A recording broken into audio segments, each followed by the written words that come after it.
Tapos, iba na. Paddle. Ano na po?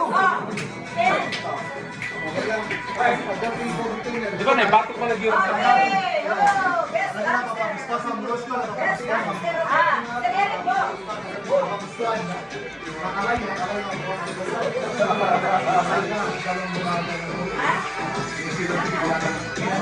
Kaya magaganda ka po para ma-exercise ako.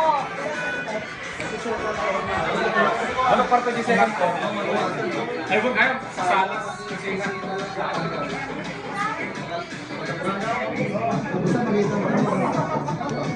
Ma'am Ros, mas maganda yan pag nakaupo ka.